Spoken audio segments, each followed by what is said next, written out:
Amém. Amados, como nós falamos aqui, o texto que nós lemos de Atos Apóstolo é um texto bastante comprido, todo o capítulo 27 de Atos, e ah, tanto os grandes escritores como também homens de Deus acham que Lucas devia estar nesse navio também. Se não é Lucas, é alguém que entendia muito bem sobre navegação. Ele é um texto rico em detalhes sobre navegação. Eu até aconselho você ler numa Bíblia, por exemplo, na NTLB, Nova Tradução da Linguagem de Hoje, ou uma Bíblia que tem a linguagem um pouco mais do nosso tempo, para você entender bem o que o escritor fala ali, porque ele usa muitas palavras técnicas para explicar o que estava acontecendo. Mas, nesta noite, eu quero trazer aos irmãos algumas lições que eu, olhando para esse texto, pude enxergar para a minha vida espiritual. Pois também todos nós passamos por tempestades. Não há ninguém neste mundo que serve a Deus que não passe por tempestades. As tempestades são naturais e normais na vida do cristão.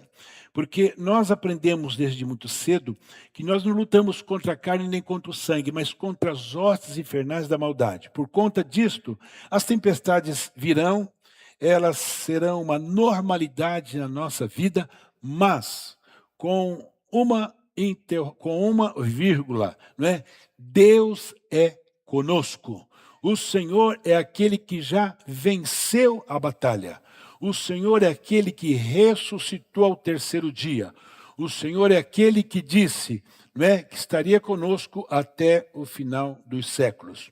Dentro desse texto, eu disse que todos nós enfrentamos tempestades. E aonde estão essas tempestades?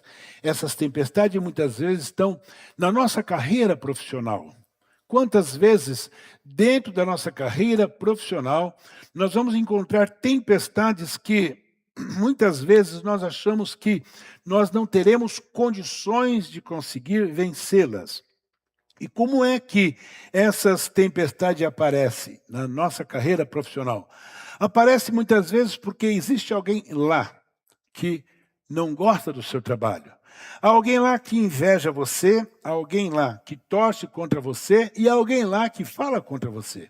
São tempestades dentro de uma carreira profissional. Mas existe também a tempestade, que são as tempestades na nossa saúde, não é? Quantas vezes nós somos acometidos de enfermidades e muitas vezes nos preocupamos a nossa família, preocupamos o pai, mãe, filho, preocupamos as pessoas que nos amam por conta de uma enfermidade que muitas vezes nos atinge. E isto faz parte também de tempestade na vida do cristão. Mas também existe outro tipo de tempestade, que são as tempestades nas finanças do nosso dia a dia. Hoje em dia, eu fui ao mercado e quando a menina falou, é tanto, eu falei, caramba, mas com esse valor, eu comprei lá meia dúzia de coisa, 2, 3 anos atrás, eu fazia uma compra inteira, né? E hoje, se nós não tivermos um controle nas nossas finanças, nós vamos passar por tempestade também. Mas uma das coisas que mais me alegra e me deixa com o coração extremamente feliz é saber que, independente do tipo de tempestade que você vai ou está enfrentando, o Senhor é com você. A Bíblia, ela está repleta, tanto no Novo Testamento como no Velho Testamento, de exemplos de homens e de mulheres de Deus que estavam passando as tempestades mais difíceis, mas ao olhar para o Senhor, ao interceder, como a nossa irmã falou aqui hoje, nós pedimos com fé, o Senhor, Ele vai abrir os céus e vai nos ouvir. É isto que nos alegra, não é mesmo? Nós não dependemos de governo, nós não dependemos de prefeito, nós dependemos do Senhor Jesus. E independente do que acontece no mundo, o Senhor é com a sua igreja, porque esta igreja, ela é a noiva do Senhor Jesus. Esta igreja foi comprada com o sangue do Senhor Jesus. Esta igreja, ela está se preparando para a volta de Jesus. Esta igreja está se preparando para as bodas. O que é bodas? É casamento. É o casamento da igreja com o Senhor Jesus. Então as tempestades virão. Sim, elas vão vir. Mas nós temos certeza absoluta que o Senhor será conosco. Dentro do texto que nós lemos, eu quero mostrar aos irmãos algumas coisas que eu enxergo, que quem sabe nesta noite vai te direcionar. E se você ainda não conhece este Jesus que pregamos, se você não conhece ainda o Evangelho de Jesus Cristo que transforma o mais vil pecador, com certeza também você terá uma clareza, a luz do Senhor vai te iluminar nesta noite. Como é que eu faço para lidar com as tempestades? Como nós lemos aqui, esse barco ele estava cheio de soldados e gente que não valia nada. Como é que é, pastor? Exatamente. Lá era preso. Quem estava sendo levado eram pessoas que deviam para a sociedade. Menos um, Paulo. Por que Paulo está nesse navio? Porque Paulo, por ser romano também, ele exigiu ser julgado por Roma. Não, eu quero lá. Né? Eu não admito, eu sou romano, como ele era romano, eu exijo ir para Roma e lá ser julgado. É por isso que ele estava lá. Mas deixa eu dizer uma coisa aos senhores aqui nessa noite. Nada acontece por um acaso. Nas coisas de Deus não existe acaso. Existe sim Deus trabalhando, Deus direcionando, Deus fazendo com que as coisas aconteçam do jeito dele e não do nosso jeito. E às vezes nós estranhamos o jeito de Deus fazer.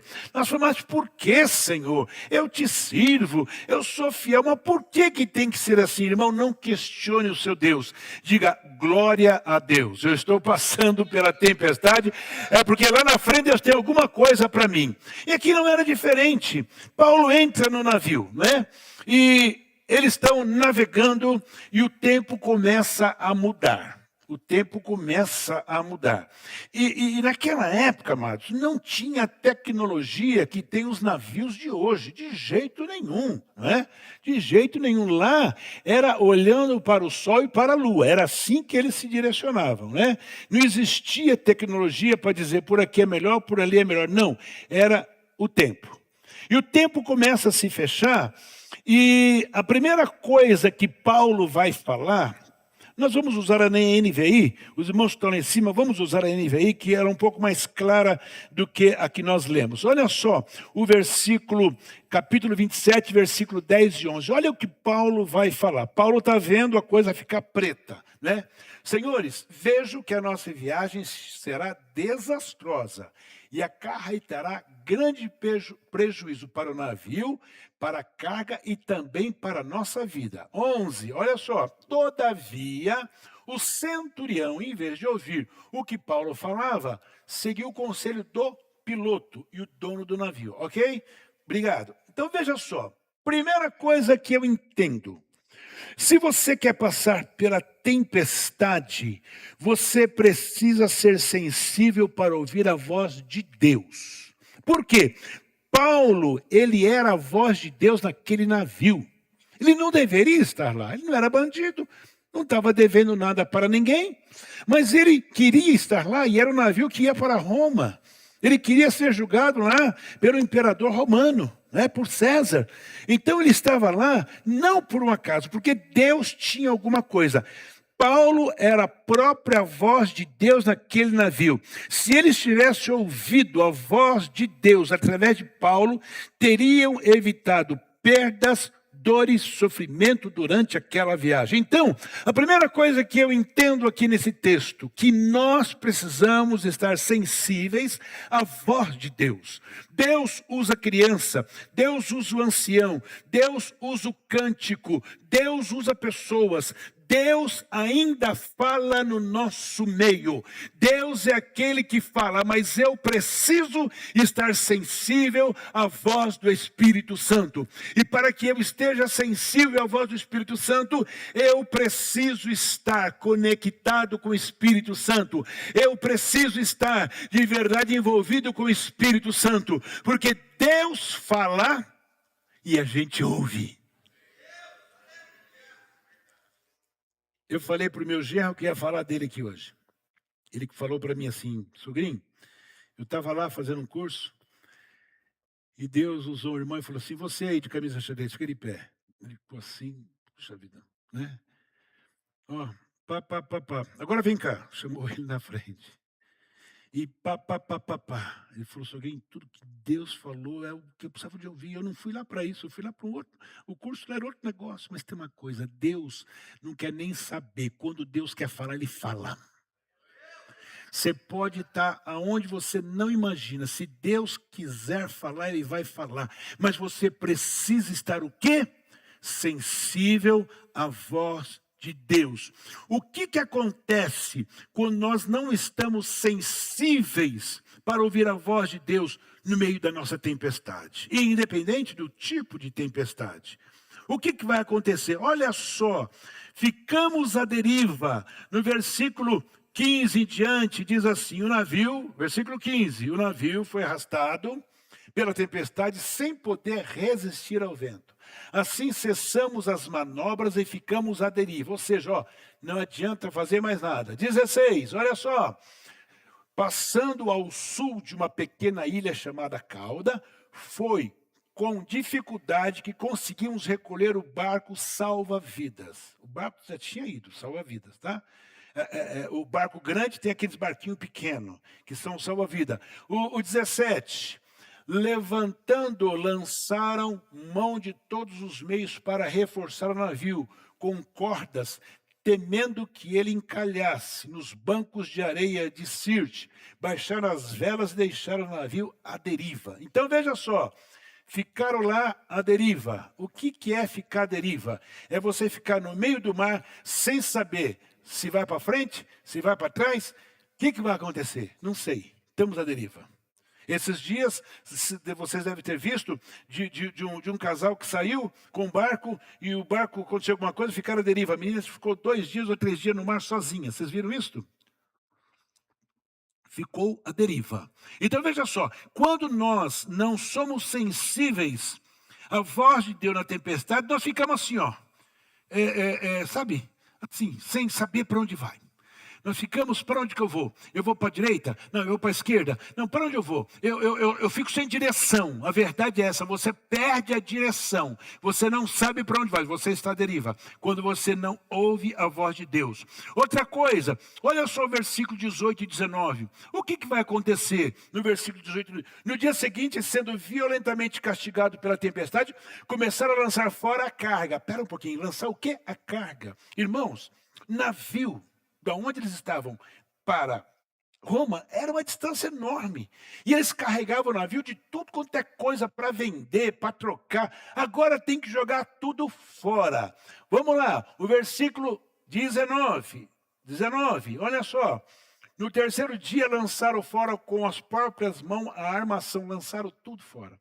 O que acontece quando você deixa de escutar a voz de Deus? Quando você não está sensível à voz de Deus, você lança fora coisas importantes da sua vida. Mas quando eu falo coisas importantes, não é o teu relógio, não é a tua aliança, não é o teu óculos. O meu óculos friso, que é uma coisa linda, né? Não é. As coisas importantes, de verdade, são aquelas coisas que te fazem você se sentir homem e mulher de verdade. É quando você começa a apelar e você se esquece que você serve ao Deus e você faz trocas, sabe?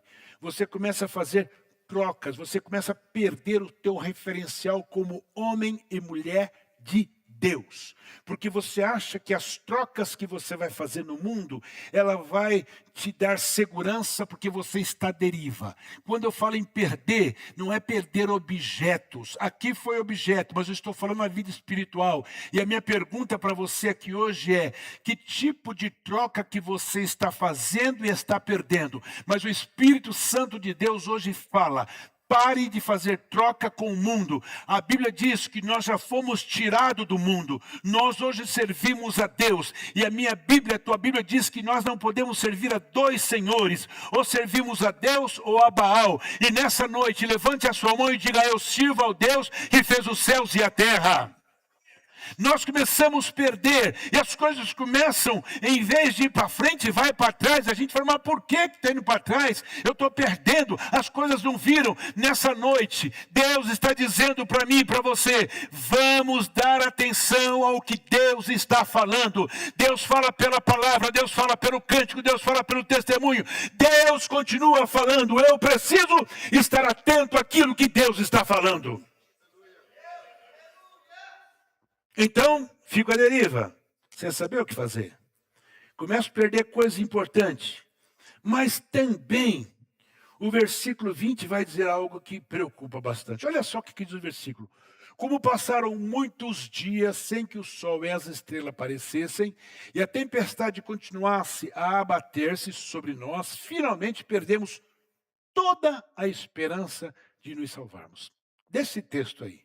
Olha aonde chega quando nós deixamos de ouvir a voz de Deus. Irmãos, não existe coisa pior na face da terra do que você perder a esperança de alguma coisa. Não tem, não existe. Quando nós perdemos a esperança, você perdeu tudo. Quando você perde a esperança, não tem mais jeito, foi-se. Né?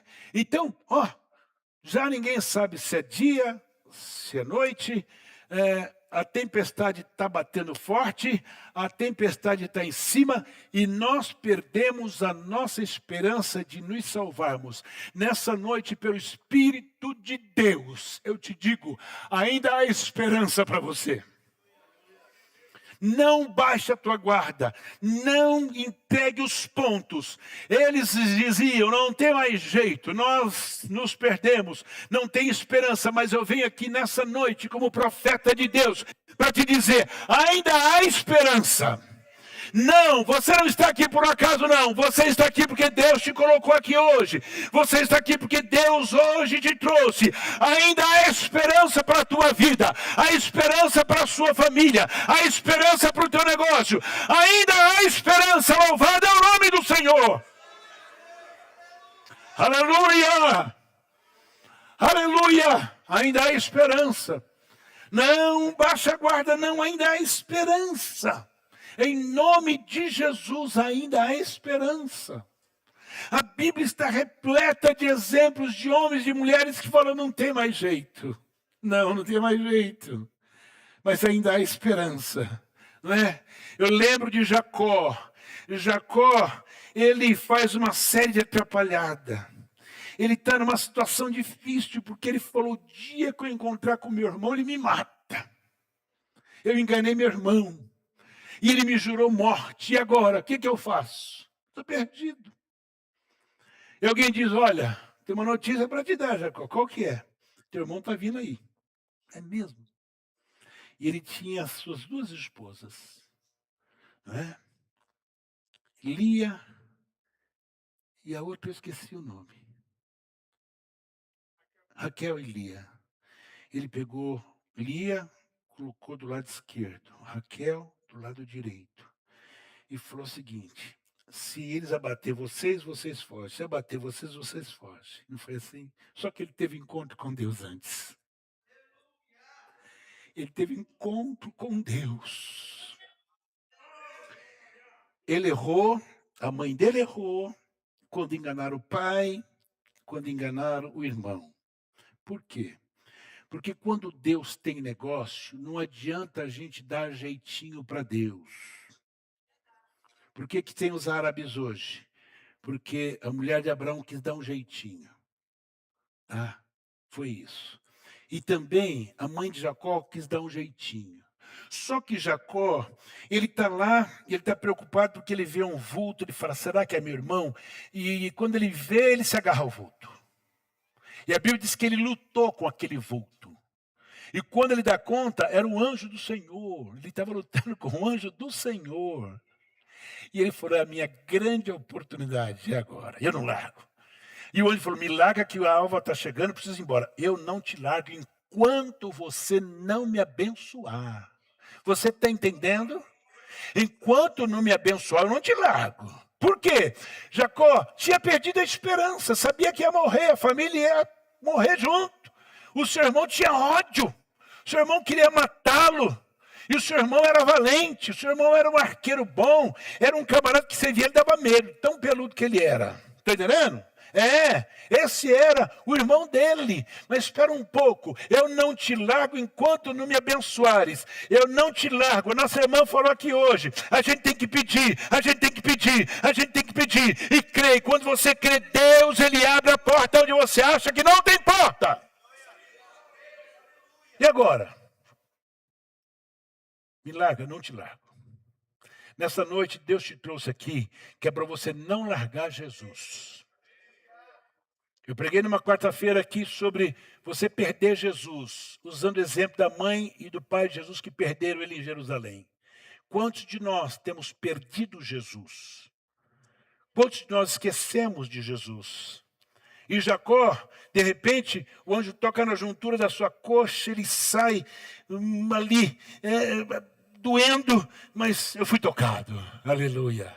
E a Bíblia diz que quando ele encontra com seu irmão, cheio de medo, cheio de preocupação, e ele arruma um monte de presente. Eu vou dar presente para o meu irmão, quem sabe eu vou conseguir acalmar o coração do meu irmão. E quando ele chega, acontece algo tremendo, acontece algo tremendo. Quando você se esquece que você não tem mais medo. Quando a esperança volta, a Bíblia diz que ele abraça o seu irmão o abraça, eles choram juntos e ele acabou. A esperança voltou. Nessa noite a esperança está voltando para a tua vida. Creia nisso, no nome do Senhor Jesus. Creia nisto. Olha, eles perderam a esperança, mas eu venho aqui hoje para te dizer, há um Deus no nosso meio pelo seu Espírito Santo e que te diz, você vai voltar a ter esperança. Mas para isto, nós precisamos ter coragem e crer na promessa de Deus. Veja só, versículo 23. Olha só, o que vai acontecer agora? Paulo falando, ontem à noite, Paulo falando para o povo lá. E aquela situação do navio. Apareceu-me o anjo de Deus a quem pertenço. Olha que coisa bacana. Um anjo ao qual eu pertenço, ao Deus que eu pertenço. A quem adoro dizendo-me. 24. Paulo, não tenha medo. O anjo falando para ele. É preciso que você compareça diante de César. Deus, por sua graça, deu-lhe vida de todos os que navegam com você. 25. Assim tenham ânimo, senhores. Creio em Deus que acontecerá conforme o que me foi dito. Quem está falando? Paulo. Eu disse aqui que Paulo era o homem de Deus lá dentro do navio. Olha só o que acontece. Agora, o que eles precisavam e o que eu preciso para lidar com as tempestades na vida? Eu preciso ter coragem e crer no que Deus está falando. Irmãos, eu sabia de cabeça, mas eu acabei me esquecendo quantos milhões de promessas tem na Bíblia para nós. São muitas promessas. A grande dificuldade é que nós nos esquecemos das promessas. Aqui Deus aparece, não é? Para Paulo e fala, Paulo, ó, fica tranquilo aí, fala para o povo aí, ó, que está tudo certo, ninguém vai morrer, tá bom? É para ter coragem. E ele fala, eu tenho coragem. Não vai acontecer nada com a gente. Lá no capítulo 14, no versículo 1 de João, Jesus fala o quê? Não se turbe o vosso coração. Credes em Deus, credes também em mim. Não é para ficar com o coração perturbado. Não é para ficar com o coração, sabe, vai me dar um infarto, vai me dar um trem aqui. Não, é para você crê, nem a fúria mais poderosa, né?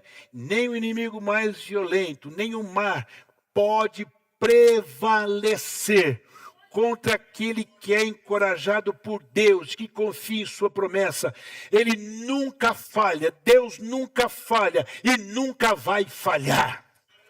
É por isto que o próprio Jesus disse: eu vos tenho dito essas coisas para que tenhais paz em mim. No mundo tereis aflições, mas não vos desanimeis. Eu venci e vocês vão vencer também. Então, o que eu preciso? Ter coragem, crer nas promessas de Deus. Pastor, mas o senhor não sabe o que eu estou passando, nem quero saber. Fala para Jesus, porque Ele vai entrar com providência na sua vida. Olha só o Salmo 27, capítulo 27, 14. Espera pelo Senhor, anima-te, fortaleça o teu coração. Espera, pois, no Senhor. É nele que eu preciso esperar. Não adianta você esperar em A e B. Espera no Deus que você serve. Eu tenho certeza que as coisas vão acontecer para a glória de Deus. É interessante que quando a coisa estava preta, que parecia o fim, Deus falou assim: ô Paulo, fala para esse povo comer, tá? Que não vai acontecer nada. Por quê? Eles tinham uma cultura fantástica. Quando a coisa estava apertando, eles oravam, e estava tudo bandido, mas orava e fazia jejum. Já fazia dias que eles não jejuavam, que eles não comiam. E Paulo falou: é para comer, vamos comer, todo mundo é para comer. Vamos comer, porque aqui ninguém vai morrer. Deixa eu dizer uma coisa a você aqui nessa noite. As tempestades da vida são uma grande oportunidade para termos a certeza que Deus cuida de nós. Como é bom isso. As tempestades, elas vêm e a gente fica: meu Deus. Mas quando elas vierem contra você, coloque no teu coração: Deus está cuidando de mim. Deus está cuidando de mim. Então, elas estão chegando? Então, mas se prepara, Deus está cuidando de você. Lá no livro de Oséias, no capítulo 13, tem uma palavra muito importante. Capítulo 13, o versículo 4 e 5, olha só o que Deus vai dizer. Mas eu, o Senhor, o seu Deus, desde a terra do Egito, vocês não reconhecerão nenhum outro Deus além de mim, nenhum outro Salvador. 5, eu conheci vocês no deserto, naquela terra de calor ardente. Aí você fala: não, pastor, eu nunca fui para o deserto, tem alguma coisa errada nesse versículo. O deserto aí é a tribulação que você está passando. Tá? O deserto aí é esse deserto que parece que não tem fim. Eu conheci vocês no deserto, ou seja, na tribulação de vocês eu os conheço.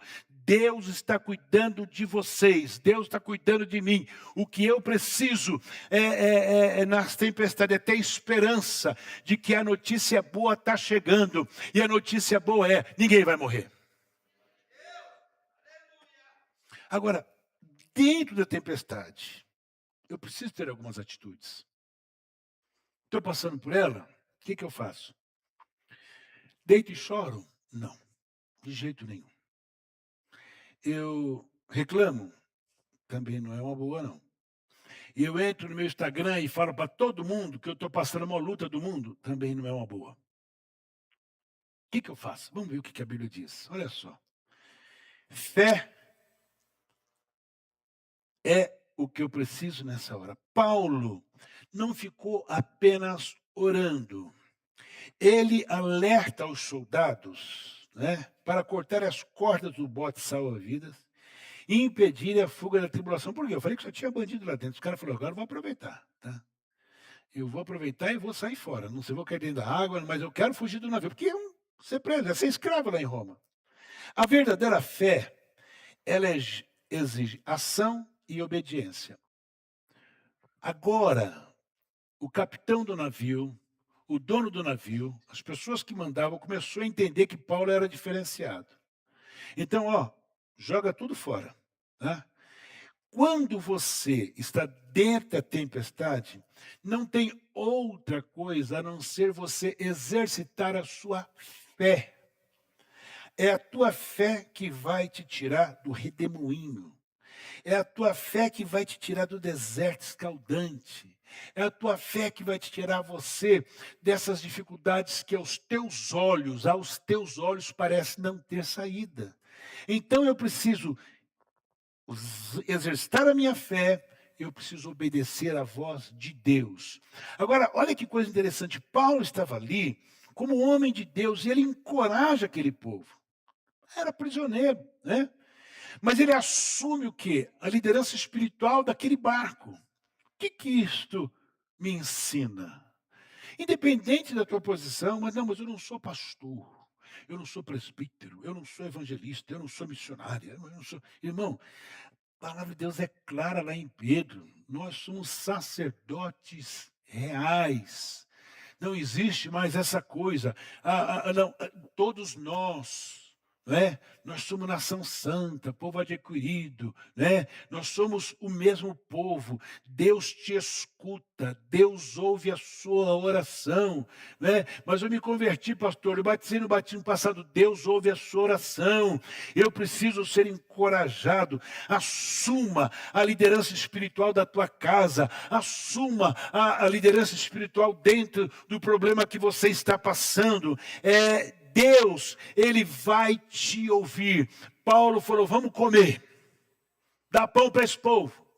O povo deu, o povo comeu. Paulo incentiva aquele povo a comer e recuperar suas forças. Aqui, o comer aqui não é pão. Não. Comer aqui, irmão, sabe o que é? É esse negócio chamado joelho no chão. Deus está te encorajando a buscar a Ele. Eu falei para vir para a oração de terça, para vir para a oração de terça-feira de manhã, de terça-feira à noite, de domingo de manhã. É oração. O comer aqui não é comida, não. Não, é você buscar a Deus, é você tirar um dia de jejum, pelo menos por semana. Você vai ver as coisas virando e você vai ter força. O texto fala que eles voltar a ter força. Como é que nós espiritualmente temos força? Buscando a Deus em oração, buscando a Deus na palavra, buscando a Deus no nosso jejum. É assim que nós alcançamos força. Aí, o texto fala, no versículo 29, que eles lançaram âncoras na escuridão. Presta atenção numa coisa. Para que serve a âncora? A âncora, ela serve para que o navio possa se estacionar. Você joga a âncora e o navio para. Eles lançaram 4 âncoras. Pelo número de âncoras que eles lançaram, era um navio muito grande, não era pequeno, até porque tinha 276 pessoas lá. Era um navio enorme. Não era um naviozinho, não, era um senhor navio. Para enfrentar o mar, tinha quatro âncoras. Eu tenho nome para essas âncoras, tá? São âncoras espirituais que eu tenho. Esperança, oração, palavra. E a outra, o agir de Deus. 4, esperança, oração, palavra. E qual que é a última? O agir de Deus. Quando eu tenho esperança, eu oro e vou buscar a Deus na palavra, tenha certeza que o agir de Deus vai acontecer. Louvado seja o nome do Senhor. Agora veja só. O que vai acontecer depois que eu renovo a minha esperança, eu busco a Deus e eu ouço a voz de Deus? O naufrágio e o propósito é cumprido. Nós vamos encontrar o barco quebra totalmente, mas a promessa não. Qual era a promessa? Ninguém vai morrer. Todos vão se salvar. O barco se arrebentou, mas a promessa no navio foi destruído pelas ondas. Mas todos os 270 passageiros chegaram em segurança a uma ilha. Como é que pode um negócio desse? Você está com medo? A esperança se foi? Deus está mandando dizer, você não vai morrer não. Você vai passar por cima. É a palavra de Deus que está dizendo isso. Deus usa até os destroços para te abençoar. O naufrágio parecia o fim, mas foi o meio que Deus usou para levar o evangelho àquela ilha. Eles pegaram os pedaços do navio e com os pedaços do navio conseguiram chegar à terra firme. pedaços do navio. Talvez você esteja dizendo assim, pastor, minha vida está destroçada. É, mas Deus vai usar esses destroços da tua vida para abençoar não só você, como sua família e mais alguém. Nós temos vários testemunhos aqui de pessoas que tinham a vida destroçada pelo crime, pela prostituição, pelo adultério, pela fornicação, pela forma errada de viver, mas hoje estão aqui glorificando a Deus e dizendo: só o Senhor é Deus. E hoje servem de testemunho para muitos que estão na mesma vida. Se Deus mudou esse camarada que não valia nada, Deus vai mudar a minha vida. Se Deus transformou, Deus vai mudar também a minha vida. Deixa eu concluir dizendo uma coisa aos senhores aqui nessa noite. Olha só que coisa interessante. Como é que eu posso aplicar esta palavra na minha vida? Como? Primeiro, ouça conselhos de sábios. E quem é sábio?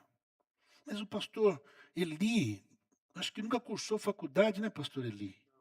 Mas é um homem sábio. Eu, quando estou numa dificuldade, eu chamo ele e falo: pastor Eli, vem cá. Vem cá, fala aqui comigo. Ó, eu estou passando por isso. Sabe o que ele faz? Ele não pega nenhum livro a não ser a Bíblia. Mas ele se ajoelha e diz assim: pastor Ismael, eu estou orando. Daqui a uns dias eu chego e falo: pastor Eli, ó, já alcancei a vitória. Não é assim que eu faço com o senhor? Então, ouça, aplique a tua vida a conselhos de homens e mulheres que sejam de Deus. Avalie as advertências de Deus, né?